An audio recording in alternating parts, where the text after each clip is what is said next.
Welcome to the intersection of city politics and everyday life. I'm Brian Lehrer. Unless you've been living under a rock or stuck in a subway tunnel the last few days, that happens, you know by now that the New York State Legislature has passed a $168 billion budget for the fiscal year that began on Sunday. It includes millions more for mass transit, so you won't get stuck in a subway tunnel as often, for public housing, and for schools. There will also be congestion fees on certain taxi and Uber-like rides, new sexual harassment policies, tax changes that will hopefully soften the blow of the Trump tax deduction limits, fees on opioids to combat addiction, and much more. Now, some of it could be good for our city, but good enough? And are there devilish details? And what got left out of the new budget? Now, politically, it does look like some wins for Governor Cuomo over Mayor de Blasio. You know, they've got all these turf battles. Over His Honor's objections, the city will have to kick in half the emergency money to fix the subways, and there'll be a monitor controlled by the state to oversee NYCHA, the Public Housing Authority, and the state gets more authority to develop the area around Penn Station. Here's Governor Cuomo Monday night on New York One on why he seized more power over the city. One of the problems we have in this city is nothing gets done. You want to know what people are frustrated with? Inaction. A lot of talk and nothing happens. By the way, as you may know, Andrew Cuomo is currently seeking a third term. All right, let's take a close look at all this with two New York City Democrats from the state Senate. There's actually big news from the Senate Democrats today. The 8 breakaway Democrats who've helped keep the Republicans in power say they will fold their tent and rejoin the rest of the party. With me now, two from the regular Democratic caucus, Senator Liz Krueger of Manhattan's East Side and Senator Jamaal Bailey from the North Bronx and Southern Westchester. Welcome to both of you. Thank you. And let's start with the breaking news. I realize this is still breaking and not everything that's being said today is known right at this moment. But Senator Krueger, is this the end of the so-called IDC, the breakaway Democrats? It appears to be. The governor and Jeff Klein, the head of the IDC, and Andrea Stewart-Cousins met yesterday. Jeff Klein said, I'm folding my tent, not having an independent Democratic caucus anymore, serving with the Republicans. I'm coming back to the Democrats. The governor said, hooray. Our leader, Andrea Stewart-Cousins, conferenced with her conference this morning. And frankly, everyone on the phone call said, this is a huge victory for us. This is what we've been hoping for years and years. So now we will be united as Democrats. We still won't have the majority. We still need to win both seats in the April specials, which we're very optimistic about, and that will give us 31. There are 2 Senate districts where the seat is vacated. Correct. They have special elections coming up, Correct. April 24th. April 24th. So we need to win both of those seats to get to the 31 number. And the 32 number is what we actually need to declare ourselves the majority party in the Senate. So we still also have either Simcha Felder as a Democrat who caucuses with the Republicans coming back, or we convince a Republican they want to come over to the Democratic side. So that will be our assignment after April 24th. Senator Bailey, are you buying it? It sounds like Senator Krueger is. I did hear from the Working Families Party today, which says they will still endorse primary challengers against these breakaway, or now maybe formerly breakaway, Democrats because of all they've done leading up to this, and they don't trust it necessarily to last any longer than the next election. Well, I believe in governance over politics any day, right? And I believe that what we need to govern is we need 32 Democrats at a minimum to govern the way that this state deserves to be governed. So this is the step in the right direction to make sure that the Independent Democratic Conference comes back and caucuses with us, and that we can take steps towards reunification, and that we can make sure that we make our party whole once again. I'm a hip-hop aficionado. Jay-Z has a song called Family Feud, and it says nobody wins when the family feuds. And if we are Democrats, if we're to be one big family and to make sure this state gets what it deserves and what it needs, We have to put the feuds aside. We have to put whatever animosity may exist aside and make sure that we're doing what's best for our constituents, the constituents that I represent, the constituents that Senator Krueger represents, that every Democrat in the state represents. So we have to make sure we're putting everything to the side. Does that mean that as of now, neither of you will support the primary challengers against any of the IDC members? That would be accurate. Yes, and that was true before today. The Democrats had made a commitment not to work against the IDC members as long as they were following through on their commitment to come back. We thought that would be a couple of weeks later in the game, so this moves the schedule up. But again, all of us run for re-election every 2 years in this state. Primaries happen. People turn over in primaries, people turn over in generals. I think that it's clear that a huge amount of the population is much more invested in what happens in electoral politics now than even 2 years ago. Really? So I'm not, I have no crystal ball. I've run in primaries myself. I think they're fine for democracy. In this era of Trump, like you say, more and more people are engaged. The progressive base of the Democratic Party wants more and more to make sure that people are committed to progressive ideals and interests. So before we get off primaries, are both of you committed to endorsing Governor Cuomo, or are you open to considering Cynthia Nixon, Senator? I don't know Cynthia Nixon much at all. I have worked well with the governor in my short time here. I'm not interested necessarily in talking about endorsements right now because I want to make sure that we can govern, right? My job is to make sure that we can govern effectively. So right now I haven't even been thinking about endorsements, to be honest with you. That's different than what you said about the state Senate candidates, correct, where that's a lock. You're endorsing the incumbent. You're not saying that about Governor Cuomo. Well, Governor Cuomo has done a lot of great things, and I support him as a governor and a leader of the state. It's just I have not been asked yet to endorse him, okay, and he hasn't asked me, nor has his team reached out to me, so that's not a question that I've pondered just yet. Senator Krueger, same question.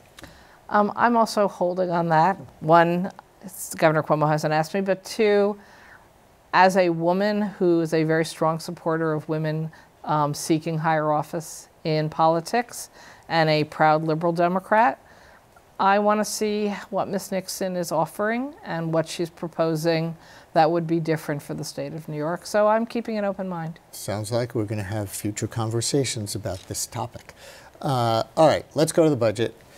And this huge package of bills that was considered, some passed, some didn't pass. Senator Krueger, you've been in the Senate how many years now? This is my 16th year. So how does this year stack up with, it seems to me like so many bills on the table, everything from how much to spend on schools, to bail reform, to sexual harassment policy, to all kinds of things that are and aren't strictly budgetary.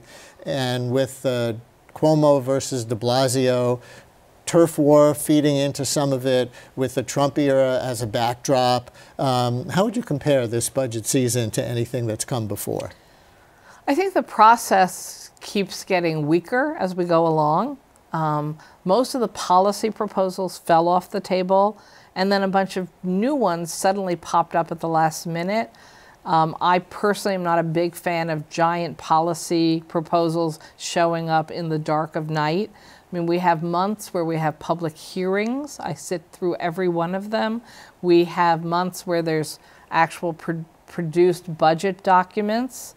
And those, and suddenly to have all these things you've never even heard of before popping up at the last minute, I don't think is a good process. What popped up at the last minute? I'll use as the example the Penn Station deal, where suddenly you're looking at a document that appears to take 8 city blocks of Manhattan and declare that they'll now be the territory of the state government, not part of the city of New York. So do I want Penn Station rebuilt? Of course, who doesn't?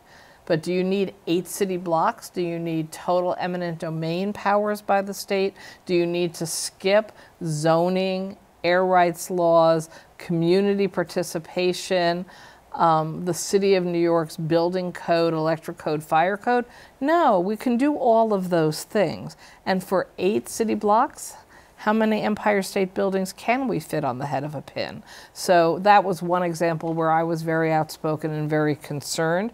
That did get pulled back dramatically so that the final language is more of a resolution of thought than an actual taking of 8 blocks in Manhattan. Interesting. I'm just curious for you, Senator Bailey, as a freshman, so this is only your second budget. Correct. Before that, you were in the practice of civil law as an attorney, and I guess you had worked for Carl Hastie, is that right, who's now the Speaker of the Assembly from his district in the Bronx. Yes. What is this process like for you coming in as a freshman? It's an exercise in what we should not be doing in some respects, keeping people up to the wee hours of the morning, uninformed about what's in there, and then giving us voluminous amounts of paper, asking us to process things that are really important and vital to the societal and fiscal health of our state, and that we're supposed to process these. Our legislators and the amazing staff that we have in the Senate, we're supposed to process that in lightning speed and then be able to translate that into not only coherent talking points, but being able to defend your points on the floor and being able to articulate that to our constituents as to why we voted in support or against certain things. The process certainly should be remedied. I'm not, as a freshman, I think I have some ideas about how to do that. I can't claim to know all of the answers, but I think that we should fix the way we go about the budgetary process. So it's the so-called 3 men or 4 men in a room, the governor and the few top legislative leaders. They're hashing out all these deals, and then you get handed this voluminous bill. How many pages, do you know? Well, there were 10 bills in total, so they're broken up into bits and pieces, and our staff digests them. So you don't have a lot of time to have input, and then you also don't have a lot of time even to read what they came up with and make your independent judgments on them. You're really expected to just follow what your leader did. Right. Correct, but the biggest issue is leadership. So the folks in the room are leaders of each conference and caucus, whatever the case may be. That's not necessarily the problem to me. The problem is that our leader has been traditionally excluded from that conversation. Right. Had she been in the room, she would be able to effectively communicate to us. So at least we have an inkling about what's happening, what could be coming down the pike. It's A, B, or C. We don't know anything. All right, let's get to some of the particulars in the budget now. We heard Governor Cuomo in the clip before talk about taking responsibility. Somebody's got to do something. The problem in New York City, he seemed to say, is inaction. So now the state's going to control more with respect to NYCHA. The state's going to control more with respect to Penn Station, even the MTA, which technically the state already controls. Here's Mayor de Blasio's reaction on the independent monitor for public housing, NYCHA, and the new money for that. What's clear about it is he now is responsible for $500 million that is owed to the city. The new money in the budget and the previous money in the 2015 and 2017 budgets that never came to the city. He says he wants to do it through a monitor. Okay, show us the money, because we've been waiting for money as far back as 2015. I think in both cases, this clarifies the governor's responsibility. And he wanted it this way. Okay, he's got it this way. Senator Bailey, what do you think about the NYCHA part of the bill? Well, I was the sponsor in the Senate on the bill that permitted design build to be allowed to help NYCHA develop a little bit faster. And what does design build mean again? It's essentially streamlining the process, allowing for a quicker manner for contractors to be able to get work done. So I was in favor of that, essentially because we want to make sure that we're focusing on the tenants and getting the tenants to repair sooner rather than later goes above whatever side of the discussion or turf war, as you mentioned, you may be on. Senate Democratic Conference has always been tenant focused, and being able to get something like that in the bill with a monitor or without a monitor with the additional $250 million is vital, because the tenants come first. So the monitor, this is okay with you. Do you think it's going to mean more action? Because the governor is saying, okay, now I'm doing something when the city didn't do anything, and then de Blasio in the clip says, okay, you want it, you got it. So do you see this as the governor actually making himself accountable for real change for NYCHA residents? I believe so. I believe if you are a leader of the state, you have to be concerned about the tenants of NYCHA, and I believe that he has shown concern for the tenants of NYCHA, and I believe that being able to make sure this is in the budget is a step forward in the right directions. Are there other tweaks, and could there be more money for NYCHA? Absolutely. $250 million is a start.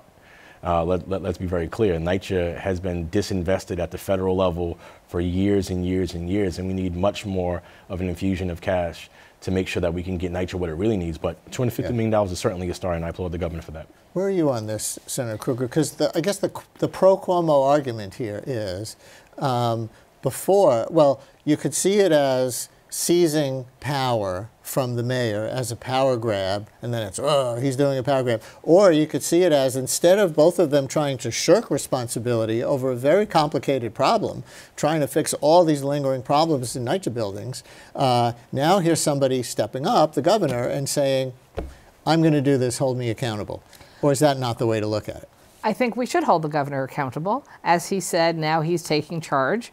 For years, we've been begging for state money for NYCHA. It's the federal government who ran away and left us in this disastrous situation. And the legislature has been urging money to be released to NYCHA for years and years and years. And it hasn't happened really since I've been in the legislature.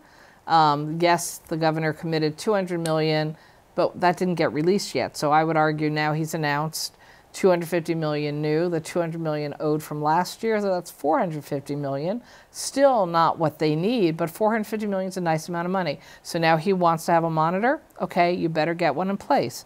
Then he wants to say design build has to go through the state process instead of what the city was hoping for. You better show you can do it faster than the city said they could do it because you're claiming responsibility. I agree with my colleague. The real storyline is, will there be a better outcome for tenants? So it's ask you in a year. That's really. right. That's right. All right. Now, before we get to the MTA news from the budget, the subway crisis we've been talking about made us wonder how, for example, does the London Underground keep expanding and modernizing with new lines and stations? How come its old system, begun in 1863, decades before ours, is not also falling apart? So it's time for another edition of Other Cities Do It.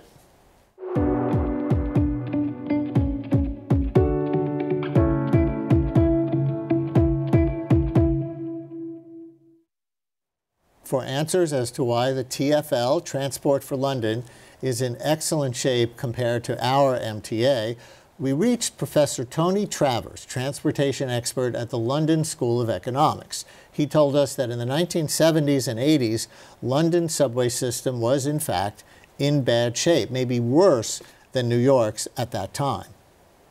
And what happened was, eventually, there was a dawning realization that this couldn't go on any longer. And by the way, a terrible fire at King's Cross Station in the late 1980s.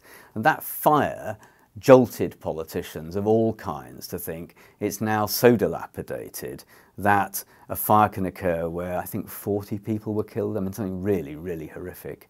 And as a result of that, you get change. And this is the way cities often progress, with some catastrophe that then leads to a dawning realization money has to be spent on something which had previously been ignored. And ridership had started to grow again after years of decline. And that too meant the system was old and beginning to get overcrowded. And that again, you know, lots of breakdowns, all the things New Yorkers have got used to as well. And that eventually triggered political pressure to do something about it. But it took 20 years, 25 years just to get to where we are now. And the other thing is, London is the capital, and therefore it does have the advantage that all legislators use the London Underground. They understand it. And, you know, you can't, you know, these personal things do matter. And so, and of course the other thing is that London is a city of nearly 9 million people in a country of 65 million people, whereas New York's a city of the same size in a country of, what, 350, 400 million people? So its sort of scale and importance to the UK is kind of understood. That London has to function for the whole of the UK. And then, as I say, you've got this more localised issue of having the Mayor of London responsible for the transport system in a way, of course, the Mayor of New York is not. So back to our guests, Senators Krueger and Bailey, to ask what can we learn from Professor Tony Travers of the London School of Economics. Have either of you ever ridden the London tubes? Yes, I have. I have not had the pleasure. And so he's making some interesting points there. Are there lessons for us? Well, the lesson that maybe New York City should be the capital of New York State would certainly make my commute much easier every week. Absolutely. And we might see a lot of different outcomes. Don't tell the people in Buffalo that. I know.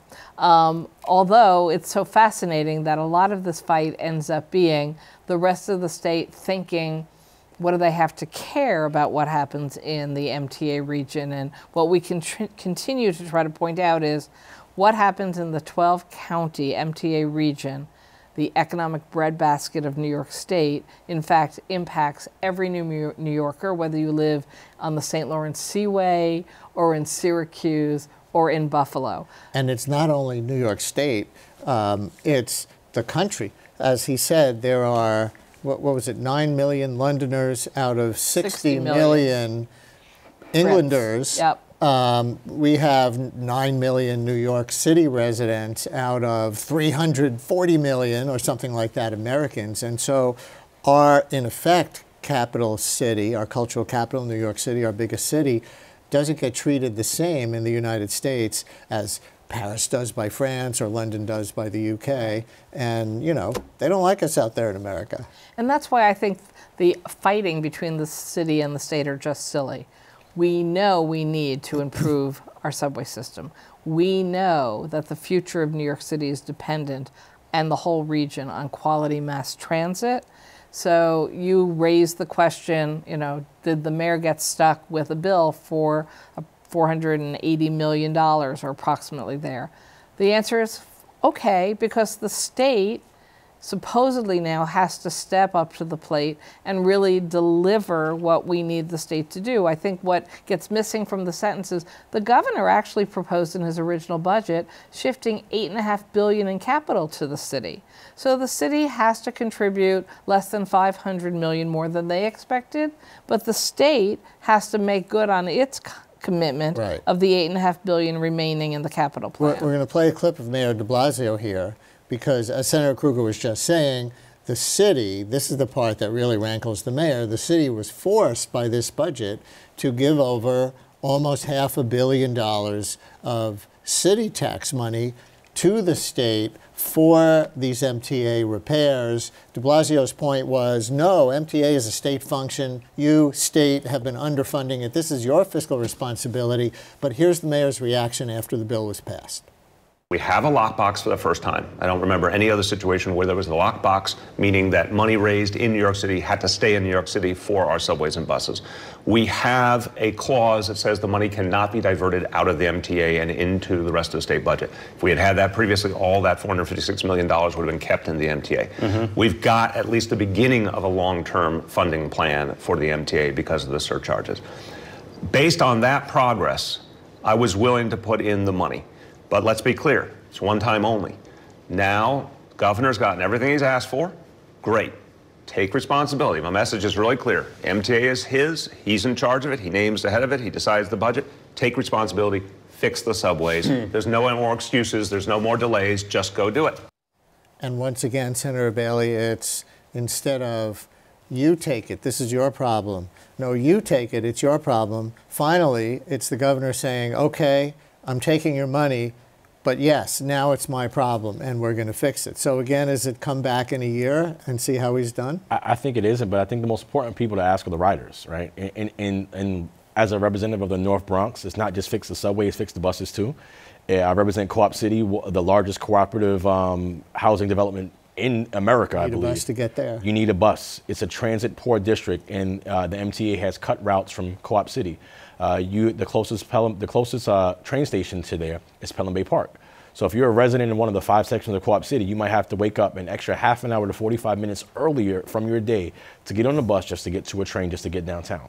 Express bus service needs to be improved. So it's the mantra seems to be fix the subway, but let's just fix the whole MTA, because bus riders are suffering a little bit too. And the lockbox that the mayor was referring to, that means that this money cannot be taken out by the state to be used for other things like money has from the MTA in the past? I believe so, yes. That's the language.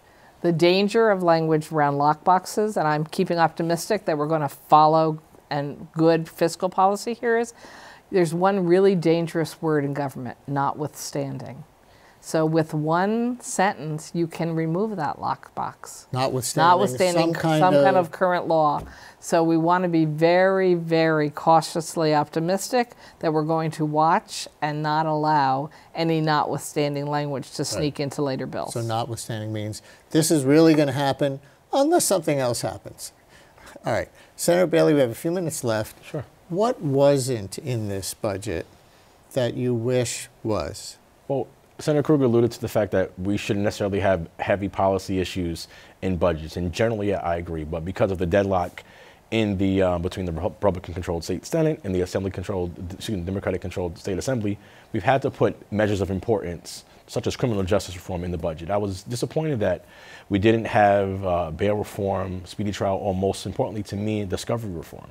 Discovery reform, to me, is the foundation of what we need to be doing in criminal justice reform. This means when prosecutors get information that actually helps the defense, they have to turn it over to the defense? Well, any kind of information, whether it's exculpatory, or not exculpatory, meaning that it could lead to the dismissal, potential dismissal of a criminal defendant, or not.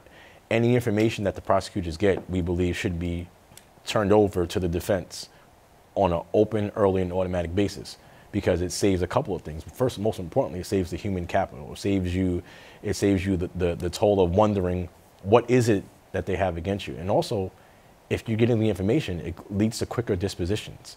If I'm a defense attorney and I get all of the information that I can about my client, I can present it to my client. And this is what DAs always say, therefore, I think, that any prosecutor from Attorney General on down is not just there to be an adversary against defendants, but they're there for justice. Correct. For the people of New York, people in the United States. So who is opposed to this discovery reform, which sounds like basic transparency, the way you describe it? Well, the criminal justice system, in theory, not necessarily in application, is about fairness, right? And that's something that I make known to my Republican colleagues on the other side of the aisle, but they don't seem to see it that way. It seems to be that we're going to be opening up the floodgates and allowing all criminals who have committed any kind of crime to leave without facing the music, so to speak. And let's be very clear that I, as a Democrat, and Senator Krueger would also likely be just as concerned about public safety as somebody from upstate New York. I have a wife and 2 young daughters, and I'm very concerned about their safety, but I'm also concerned about fairness. Senator Krueger, we have 30 seconds left. We'll give ourselves an incomplete, along with the state legislature and the governor, for the work done. Give us one thing that was left out of the budget, according to you. Well, reproductive health, contraception, and the correct sexual harassment bill. The one we did, as I said on the floor that night, it doesn't address victims who work for the legislature or the executive. And the way it was written, legal experts are already saying that basically almost no changes will take place under law because we didn't listen to the people. We rushed a bill through rather than having hearings and bringing in people who were experts in the field. So I'm giving us a not passing grade on most issues for women and children. And of course, the Crime Victims Act, as my colleague said, did not pass again, which is just cruel. Considering Time's Up and Me Too and the front and center nature of these issues right now, do you see this bill being strengthened, the sexual harassment bill, by the end of the session in June?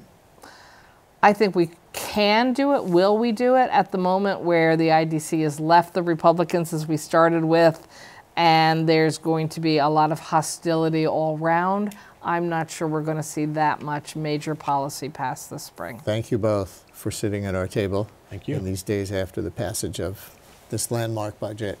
And that's our program for today. We're here each week, midweek at this hour, at the costly but still underfunded intersection of city politics and everyday life. You can find me on the radio as well each weekday from 10 a.m. to noon on WNYC 93.9 FM and AM 820.